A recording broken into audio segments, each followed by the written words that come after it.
Robert Estrin here at livingpianos.com. I get this question all the time from piano teachers and students, which is, what is this about playing on the tips of the fingers? The other thing that is related to this is, what do I do when my fingers collapse? People are asking about that. What do you do with that? Because obviously you can't control a finger this way backwards. I guess if you're double jointed, maybe, but few of us can. So it's important to have your fingers in this position. Well, I have some real perspective on this because growing up, I had very weak fingers. I have smaller hands than average anyway.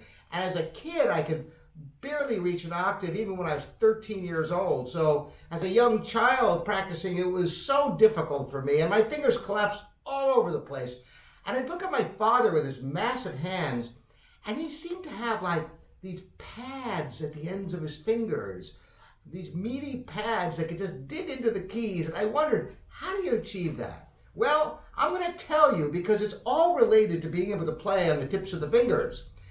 So you hear about playing rounded. Some people say it's like holding a ball. I sometimes describe it as just letting the hands fall naturally in a position that takes no effort to maintain. That's the ideal hand position, actually. Here's the problem, though. If your nails go beyond your fingers, then it's impossible to play rounded, because you're going to get click, click, click. You're going to get your nails playing the keys instead of the fingers. So you naturally play with flattened fingers, which is not very efficient for a whole host of reasons, not the least of which, your thumbs are too short to reach and your pinky's too short. When you put them this way, they can all reach the keys. So how do you achieve this then? Well, I'll tell you how I achieved it. Now, many of you don't have the problem that I had, having incredibly weak fingers and small hands on top of that.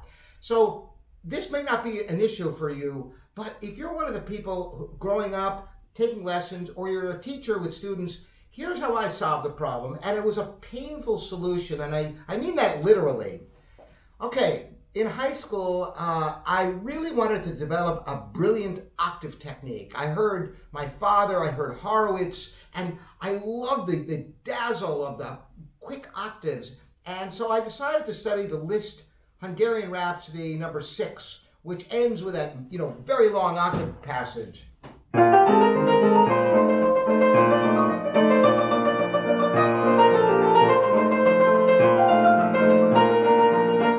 It goes on and on and on. I have a performance of it on YouTube you can check out. Anyway, I wanted to play that thing, and so I worked and I slaved, and hours a day. I had an opportunity to study at the Mozarteum in Salzburg, Austria, and I would practice on these Busendorfers and Hamburg Steinways. I was very joyful. But at the same time, I mentioned the pain, and this is very real. Now, there's one kind of pain you might experience if you practice really intensely, which is a muscle kind of pain, like you get if you're running or if you're doing any exercise.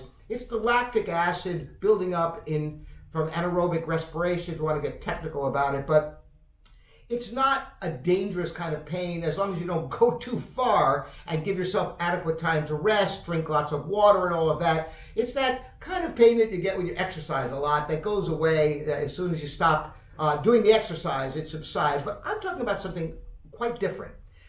And it relates to developing the pads that enables you to play with rounded fingers on the tips of the fingers. Because the problem is, when the nails are too long, you can't really grab the keys with the meat, with those pads at the end of the fingers like I saw my father. So here's what happens when you practice a ton, and I want to hear from any of you who've had this experience. When you clip your nails, if you accidentally clip them just a little bit too short, and then you practice a great deal, you get a little line of blood right at the end of your fingernail, where the fingernail is actually detaching from the finger slightly, and it just is excruciating. As long as the keys are clean and you keep your hands clean, you probably won't get infection. So it's not actually dangerous, but man, does that hurt. And, I just kind of powered through the practice, because what was I going to do? I'm in Salzburg, Austria. I'm taking master classes. I'm getting this great opportunity to practice. And I just kept practicing and ignored the pain. And, nothing resulted bad. And in fact, something very positive came of it. Because think about this. The nail became detached from the finger. So I had more finger going beyond the nail instead of nail going beyond the finger, which enabled rounded fingers and playing yes on the tips of the fingers. And that is the secret to being able to play on the tips of the fingers.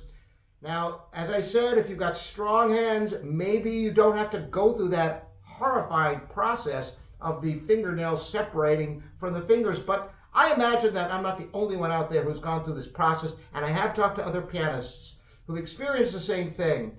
And the rainbow at the pot of gold at the end of the rainbow is that you can play with a better technique after you get some pad beyond your finger, and the fingernails don't go clickety-clack all over the keyboard, making it impossible to play with rounded fingers on the tips of your fingers.